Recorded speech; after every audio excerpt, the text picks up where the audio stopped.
Bismillahirrahmanirrahim. Assalamualaikum warahmatullahi wabarakatuh. Alhamdulillah, pagi hari ini kita masih dipertemukan oleh Allah dalam rangka tak lain dan tak bukan kita hanya untuk menuntut ilmu dan kita hanya ingin mendapatkan ridha dari Allah Subhanahu wa taala. Bagaimana kabar anak-anakku semuanya? Sehat?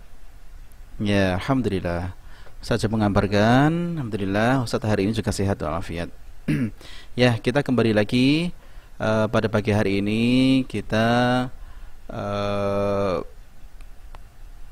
dalam rangka belajar PAI atau Pendidikan Agama Islam. Kita masih memasuki bab life skill. Ustaz nanti akan membahas tentang hidup sederhana. Ya, anak-anakku semuanya, sebelum kita mulai, marilah kita berdoa terlebih dahulu. Semoga dengan doa kita diberikan oleh Allah kemudahan dalam belajar, diberi kepahaman, dan diberi rahmat oleh Allah Subhanahu wa taala. Ya, semuanya ikut Ustaz amin. Wahid isnani salasa. A'udzu billahi minasy syaithanir rajim. Bismillahirrahmanirrahim. Raditu billahi rabba wa bil islami dina wa bi Muhammadin nabiyyan wa rasula. Rabbi zidni ilma warzuqni fahma, amin. Ya, alhamdulillah kita sudah berdoa. Semoga anak-anak sekalian dengan doa tadi kita diberikan oleh Allah kemudahan, diberikan kelancaran dalam belajar. Allahumma amin. Ya, anak-anakku semuanya, yang sudah seperti Ustaz katakan tadi, kita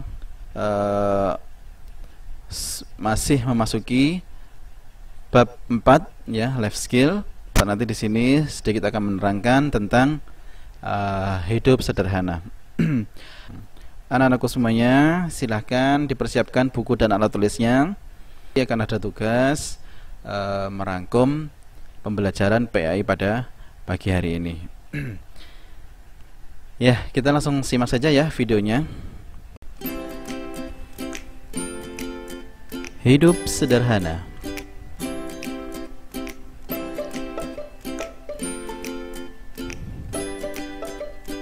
Bagaimana hidup sederhana itu? Terdapat dalam Quran surat Al-Furqan ayat ke-67 mengajarkan ciri-ciri orang yang hidup sederhana.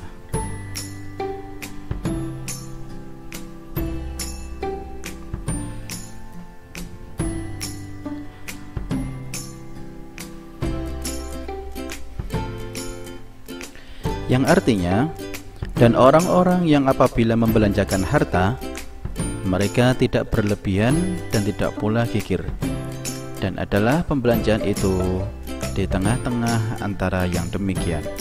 Quran surat Al-Furqan ayat 67.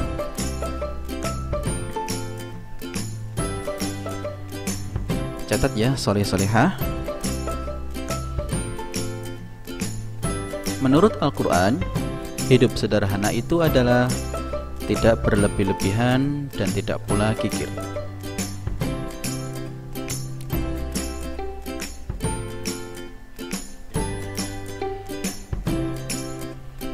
Berlebihan artinya tidak wajar atau aneh-aneh, sedangkan kikir artinya terlampaui hemat atau disebut juga pelit.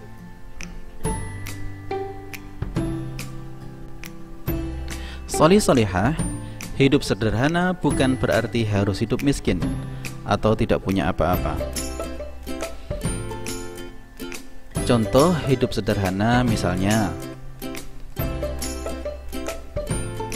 yang pertama, berpenampilan yang wajar ya. Kita berpenampilan yang biasa saja ya. Jangan sampai kita berlebih-lebihan memakai baju yang terbuat dari sutra, yang terbuat dari emas atau yang lainnya ya. yang biasa-biasa saja. Yang kedua, tidak memilih-milih makanan. Apa yang sudah dimasakkan oleh ibu kita, bunda kita, ya, kita harus bersyukur, ya. Karena begitu banyak orang-orang yang di luar sana masih yang belum bisa makan. Yang ketiga, belanja sesuai kebutuhan. Apa yang kita butuhkan saja, supaya tidak menjadi mubadzir.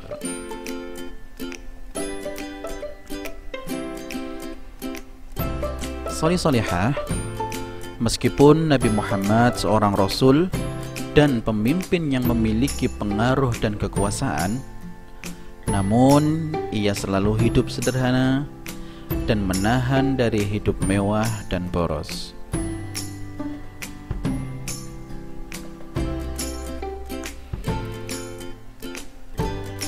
Rasulullah Sallallahu Alaihi Wasallam sebagai suri tauladan kita mencontohkan hidup sederhana.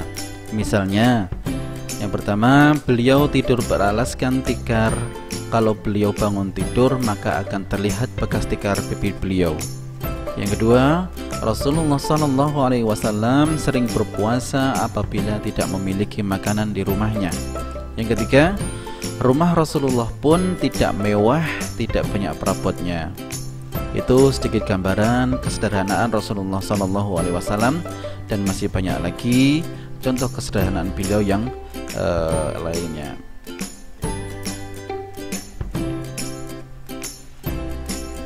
Yang selanjutnya, tugas untuk sholih-sholihah menulis keuntungan hidup sederhana yang ada di buku PAI halaman 36. Ya, silakan dikerjakan, nanti difoto dan dikumpulkan ke Ustaz Amin.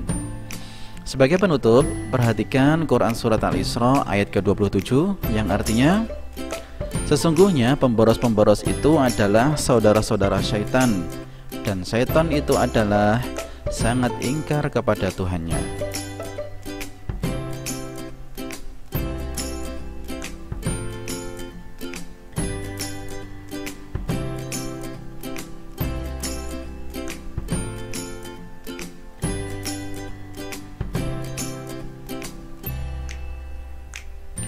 Jadi menurut surat Al-Isra ayat 27, pemboros adalah saudara setan, sedangkan setan sangat ingkar kepada Allah Subhanahu wa ta'ala.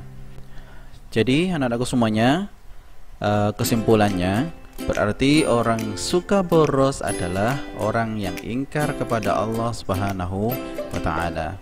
Ingkar artinya tidak menuruti perintah Allah Subhanahu wa ta'ala. Ya, itulah anak-anak semuanya, sedikit yang Ustadz bisa sampaikan kepada kalian. Jika nanti ada yang perlu disampaikan, silahkan bertanya ke Ustadz Amin, ya. Dan terakhir, Ustadz mengingatkan untuk tugas tadi, untuk merangkum di halaman 36 tentang keuntungan hidup sederhana. Jika nanti sudah selesai, silahkan nanti difoto dan dikirim ke nomor Ustadz Amin, ya. Cukup sekian dari Ustadz Amin. Wabillahi taufiq wal hidayah. Wassalamualaikum warahmatullahi wabarakatuh.